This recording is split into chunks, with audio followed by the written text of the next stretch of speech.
Alright everybody, welcome back. This time we're going to be looking at G.I. Joe Ultimate's Wave 2 Flint from Super7.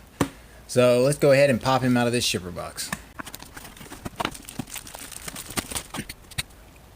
Alright, here we have this beautiful green camo metallic finished slipcase with Flint's dog tag right there. Warrant Officer. Let's do a slip reveal. Okay. Alright, I see some common issues still occurring. I do not understand. It's literally been years, and the fans of these Ultimate lines have consistently complained about the glossy plastic. Super7 apparently does not care. They're not trying to fix that. They don't see it as an issue, and yet we pay these prices, we give them feedback, and we still get these glossy faced characters. I just don't understand. I feel like for $55 they can slap a coat of paint over the sculpt and have a nice matte finish, but they just won't do it, and it really deters from the final product. But other than the glossy plastic, he looks pretty good, I gotta say. It looks like Flint. He's just really glossy. The head is glossy, and I don't get it, because if you look at the neck and chest and the upper arms that pop out of the sleeves, they're painted. The flesh color is a little off, but they're painted, and it doesn't have that glossy finish, and it really mismatches with the neck, face, and the upper arm and the forearms. So I don't understand why they keep dropping the ball on that. That aside, first impressions, he looks pretty good. Got a lot of nice accessories in there. See what we got? We got images of Flint from the animated series, as well as his little bio here. Flint, Warrant Officer, File Name, Fairborn, Dashielle R. Dashielle? I do not know what that is. Primary military specialty, infantry. Secondary military specialty, helicopter pilot. Birthplace, Wichita, Kansas. Flint was a Rhodes Scholar and earned his degree in English Lit. Bored by the groves of academia, he enlisted in the Army and applied the tenacity and concentration he had used so well scholastically to grind his way through Airborne School, Ranger School, Special Forces School, and finally, Flight Warrant Officers School, graduating each with top honors. A thorough tactical planner, Flint drafted and personally led a half-dozen rescue missions in hostile territories that, for obvious reasons of security, were never publicized, let alone admitted to. We had thought Cobra had us in the stinking dungeon for good, so we didn't know what was going down when we heard that chopper coming in, and all the heavy hardware going off like the 4th of July. Then somebody kicked down the door to our cell, and when the smoke cleared, there was Flint, with that lopsided grin saying, "Come on, boys, we're going home." I was never a Flint fan. He was kind of like Duke Light to me. So let's go ahead and pop him out and see how he stacks up.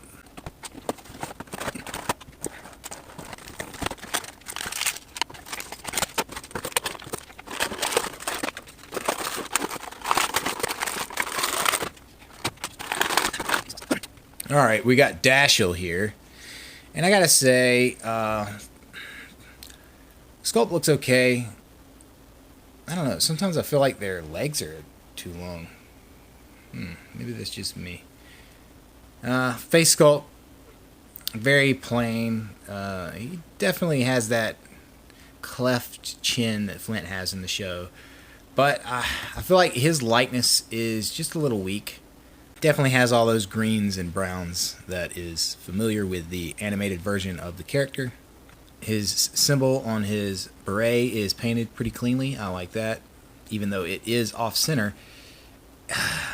They sort of sculpted, the symbol is sort of lifted in the sculpt, and then the symbol is tampoed on, and it's just not aligned to the sculpt, the little raised bump in the beret.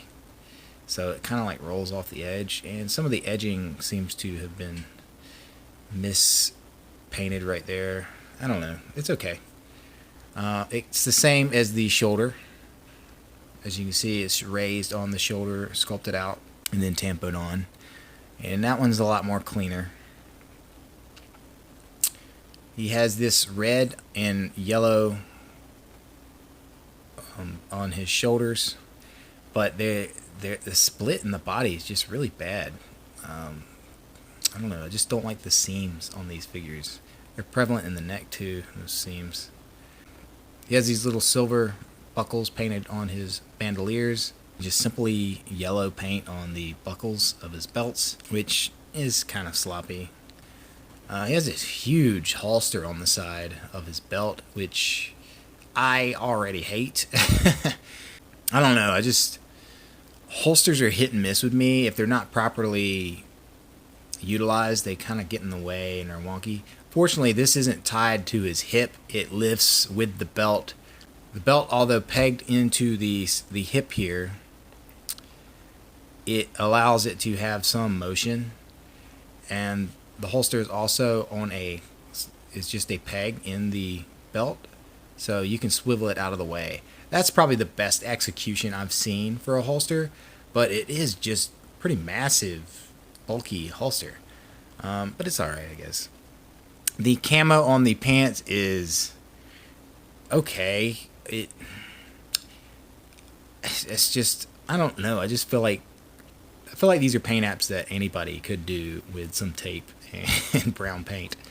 There's just nothing outstanding on this figure. There's the only thing I think is pretty good is the paint on the boots look good, even though it's kind of slopped in around the laces a little bit where the articulation point is. It still looks decent. I like that gray on that green. And the bottom of the boots is painted too. That's pretty good. As I've mentioned, you can see right here where the flesh paint on the upper forearm is drastically different from the shade of plastic used for the forearm. And that's the same for the neck, which isn't even painted that well. It looks like it was a green plastic painted flesh over, and you can sort of see that hue of green coming through on the neck. I don't know. The paint on the beret sort of falls over onto the ear a little bit, and I don't know. It's just weak paint apps all the way around. I just feel like, I know you guys are paying a license to make these guys, but come on, y'all can do better than this. This is just lackadaisy. Oh, it's animated, we don't have to try. That's what I get. It's animated, y'all don't have to try. So y'all just are throwing out the most minimalistic thing you can. Just because it's based on an animated anything doesn't mean you can't make it really pop and stand out. And I just feel like for the price point, the paint apps are neglected severely on these figures. That being said, the sculpt is good. It's not a terrible looking figure. He looks like Flint. You put him up on the shelf, that's what you got. You got a Flint. Let's check out his articulation. His head moves pretty decently. Of course, you're not going to get a magnificent range of motion. He has his shoulder articulation to the hinge and swivel. And it's not too tight, not too loose. He's not as gummy as, say, Baroness and Dashielle were. He has his upper bicep twist, as well as a swivel and twist at his elbows, and a hinge and twist at the wrists. Unlike Dashielle and Baroness, he does have the ab crunch, which is, I don't know, I just don't think they should use it. Because if you see, just for me doing that one time, that little bit of white stress has popped up right there at the edges of the crunch. These guys just aren't intended for play. He has that waist swivel. It should have been a bobble. It's poorly executed. I've said it before. I'll say it again. But because of the ab crunch, he does get a little bit more motion out of it, but not enough to warrant the ab crunch and that eventful stress mark that's going to pop up from you crunching him forward too far. And of course he has his hips, which go all the way up, which is pretty good, and the twist, which is pretty good, and the joints are not tight at all, and his knee moves up. He has a boot twist, which is really good, and of course his boot cut and pivot, which the boots are very well articulated on these figures. He has got a decent range of motion, but as mentioned before with Destro, once you get him into the squat pose, because he does not have the twist on the knee, which I don't understand why they did it that way, because this just looks kind of ugly, this big bar on the back. That could have easily done what they've done with the knees on other figures, as well as the forearms, and gave us a twist there. But because of that, if you want him to be in a sitting position, his legs are going to bow inwards, which is dumb. And they're not going to twist past this mark because it's going to hit that pelvis at the twist point because of this big piece of plastic right there. So there's a couple missed opportunities. Other than that, if you're going to have him in standard running pose or something, it'll be fine. It'll be good if you want him to like do these little squat poses or kneeling poses. That's what really good about that boot cut. The articulation is decent. There's a couple issues I have, but other than that, it's pretty decent. Let's take a look at his accessories. He has 2 head sculpts. He has this alternate head without his beret, which I think looks pretty good. I think it looks better than the head sculpt that's on the figure. Of course, this is not a very stern look. This is more of a relaxed, I'm kind of chill right now head sculpt. This head also comes with a individual beret that is removable, and it should fit nicely over the head, which it does. It fits actually very well and looks pretty good on that head. So it's good that they gave us that alternative to the beret. As mentioned with Duke, I would be cautious about putting it on and off. I don't know if it's going to cause transfer, but this is painted purple on the inside, so regularly doing that might rub purple or brown off of the head. He also comes with his little pilot head, so if he's like in a helicopter or something, he has his headphones and microphone, and he's talking, that mouth is painted terribly. It looks like his lip has just turned black. But the stern look is pretty good. The headphones just look sloppy. They just are poorly sculpted and poorly painted. You got a little brown coming over there. They're not fully painted around the ears. This is kind of a really cheapy feeling piece of plastic. You might break that if you mess with it too much. I just feel like they really cut too many corners on these figures. He comes with a great accessory here. This newspaper, Cobra Commander to deliver State of the Empire address tonight. This is a really nice little accessory. It's got a Cobra tampoed right there on the front. And it's just nice little folded up newspaper print. It's really cool. I like this. This is something I can actually see myself using with one of these figures. That's fun. Comes with a shovel, so he can dig all them trenches. It's nicely painted. It's clean. I don't know how clean your shovels are, but it makes me think that people at Super7's never used a shovel. This was bought brand new off the shelf. I have never used a shovel that was new, so they're never this shiny. They've always got pits and wear and dirt and grime and rust on them. This is a brand new spanking clean shovel, but if you just want a little shovel, there you go. It's a shovel accessory. I have no intention of ever using that.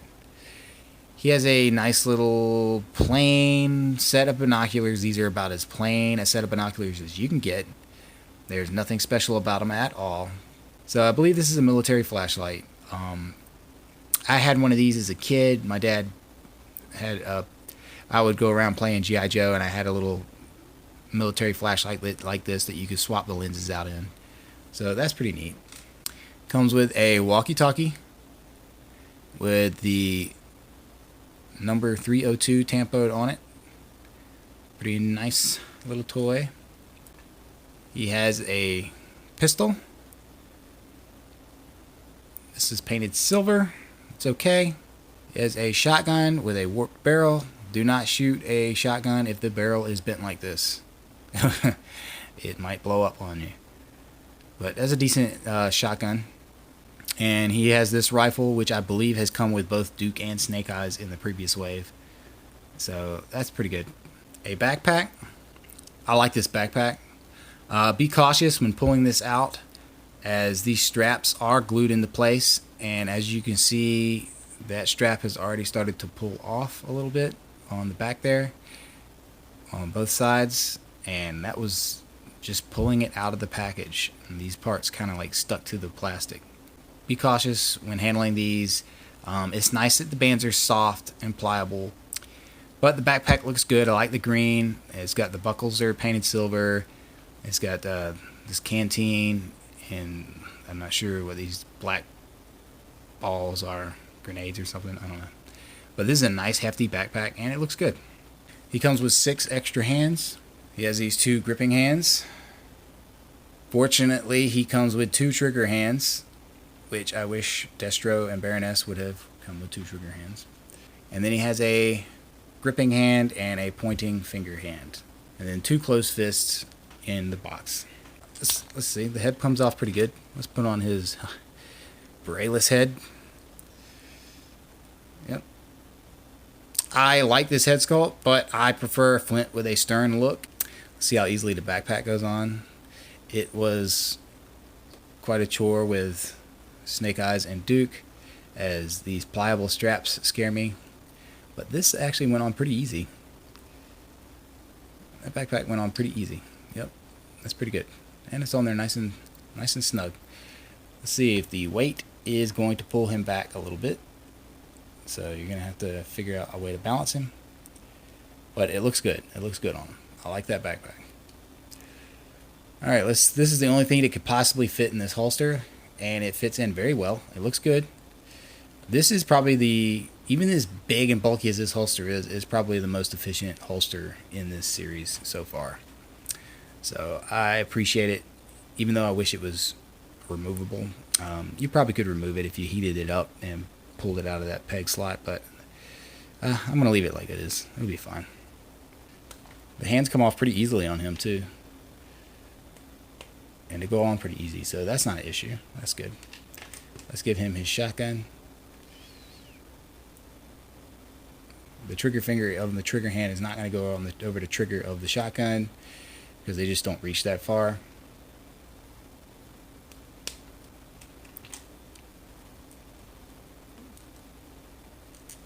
No, that one's not going to work for the shotgun. It's not going to work for the flashlight. It's barely going to work with the binoculars, but it does work with the binoculars. He can hold the paper with his hand. He's just like, that's very disappointing. But the weight of the paper is going to make his hand fall down.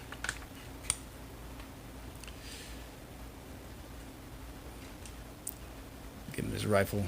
I like this rifle.